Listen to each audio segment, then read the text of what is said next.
metal payphone under a yellow plastic dome. You could use it to call someone, unless you're out of change. You hear the tone. The machine is inoperable.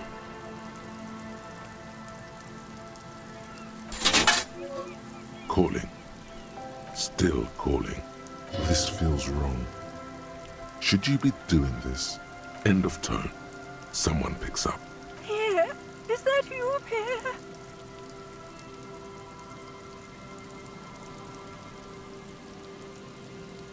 Do you have any news about Pierre? He's my sister's grandson. He used to visit me as a lad. Fine young man. But who are you then? A salesman of some sort? Modern goods are rubbish, and I can't afford them anyhow. It's a shame what you did to our country. To hell with the police. To hell with you. Her voice is drowned in white noise.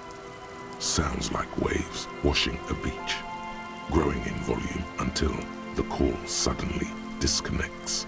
You get a sinking feeling. It makes you look if Lieutenant Kitsuragi overheard you. To your relief, he did not.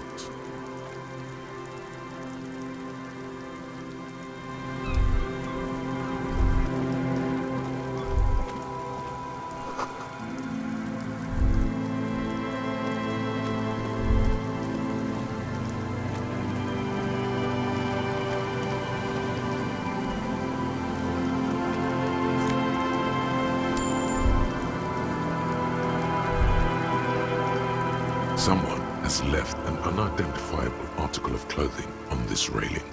It smells really bad. It's streaked with dried seagull shit and tangled with pieces of seaweed. A dangling arm suggests that there might be a jacket beneath the crust of filth.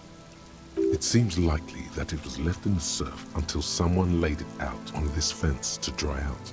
Unfortunately, that just seems to have stiffened it into a shapeless mass. Please tell me you're not taking that with you.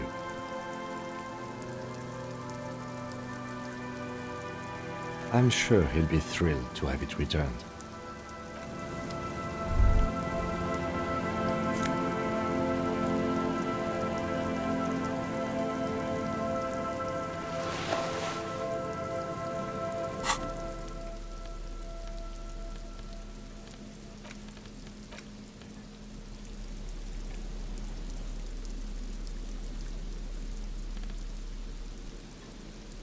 As you hold it in your hands, it makes an uncomfortable crunching sound. It's a sordid, filthy tale, not for the weak. Are you sure you can stomach it? Some secrets are better left uncovered. Don't even try. Seriously. Good choice. The less you think about the jacket, the better.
The smell It's awful and familiar. Don't you recognize it? That hideous pungency, that faintly cloying sweetness. Only death smells like that. Something cold wakes in the pit of your stomach. Fear. It is death. It must be.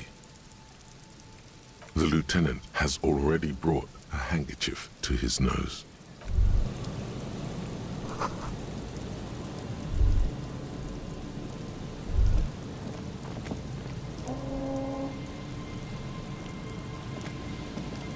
There's some tear, an empty cigarette package, and a crumpled kebab wrapper in the trash bin. 2 empty bottles of Tallulah vodka and a can of black potent porter is all you find. No, there's more in there. Livis strawberry liquor, plus some Pilsner bottles too. Better not pick them up. They seem unhygienic. A tragedy. He shakes his head with genuine sadness. Whoever tossed it here was a heavy smoker. The brand name reads Red Astra. You see traces of mayonnaise and ketchup on it, as well as a tomato wedge. The wrapper reads Shish Kebab Revachol. It's no older than a day or two. No mold yet. It's hard to concentrate in the smell. The sea air brings some relief.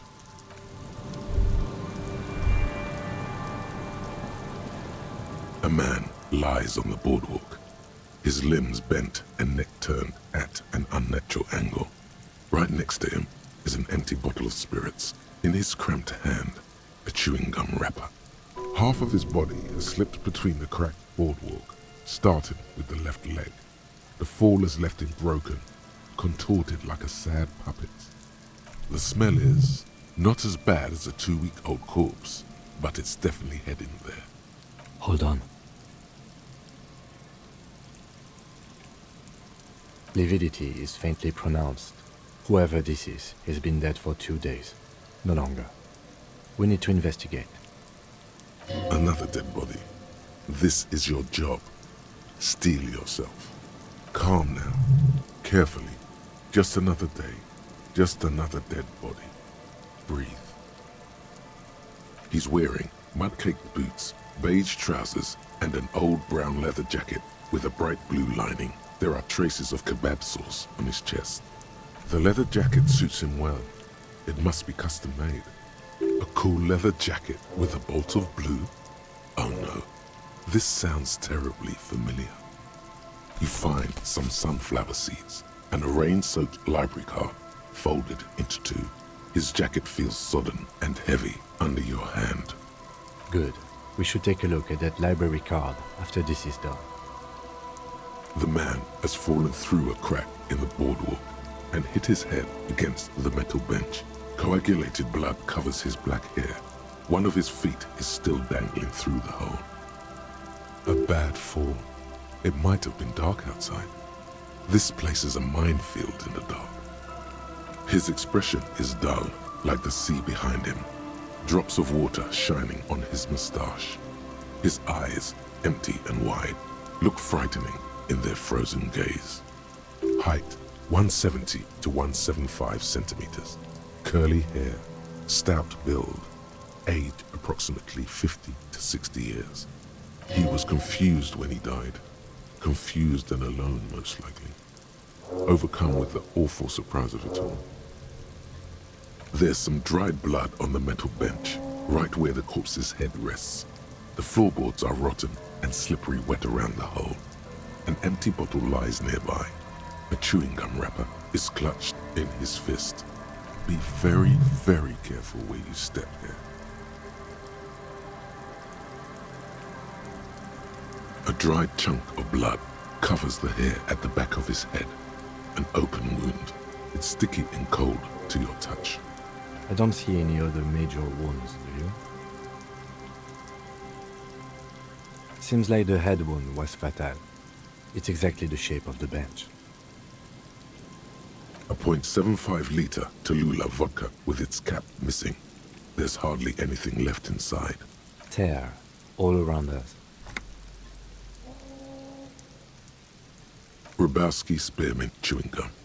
Green leaves on the cover. The man's mouth is half agape from the terror of the fall. The blackness of death. Stench. You think you see white chewing gum too? He ate the whole pack, right? It's to cover the smell of alcohol before going home. The worst thing is, I've seen it before. Almost the same scenario, even the chewing gum. It's always the same. They screech under your feet ominously. It's hard to say whether the dead man's weight was the cause of the boardwalk to break. It definitely looks fragile. You see waves churning below. Something cracks beneath your feet. He could have easily disappeared into the sea through that hole, and you would have never found him. The entire boardwalk creaks in the wind as you take a step back. Looks like one of the locals. He'd have to know this spot to come here. You don't just walk over here. But that's just a lazy assumption. What do you think? A dead working-class man with a bottle in his hand? Don't deceive yourself. You know who this is. The woman you met at the book stand? Why do you think it's her husband?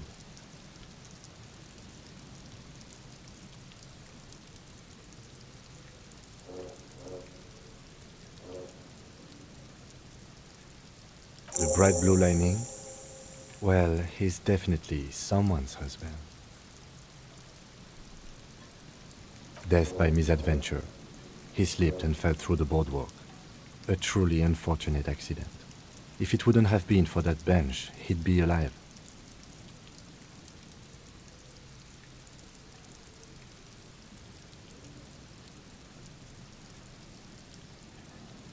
It does seem to be a pretty straightforward misadventure, although there's still a question of identifying the body. From where I stand, I can see two options. We either take the case and follow the leads to identify the body on our own, or we report back to the station and leave this for our colleagues to handle.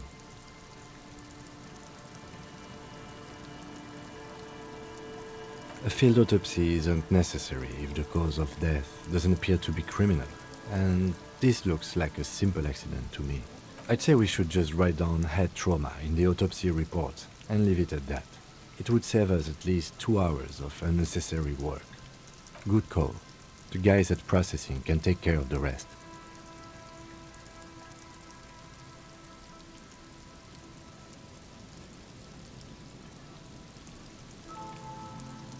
Alright, we should first examine the library card you found. Then we can call the station from my kinema. Let them know we are taking the case.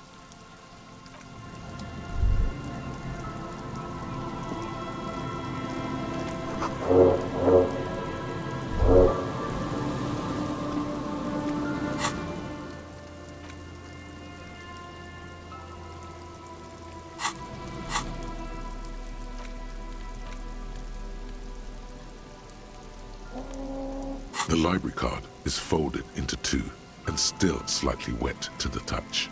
The front side reads, Central Jamrock Public Library Card, issued to Billy Mejean, expires July 53. Billy is a unisex name. Could be the deceased or his family member. Whoever owns this card is an avid reader.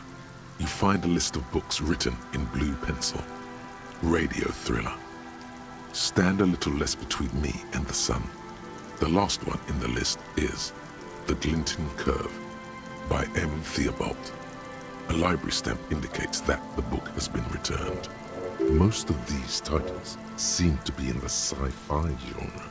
Some thrillers too. If lost, please return the card to the library. Dial 005 02 55211 or visit us at Moreau Street, 78, Jamrock. Business hours, 900 to 1800. Good. We should give them a call from my kinema. See if we can learn anything about Billy Mejean. Good idea. There was plenty of information here to go by.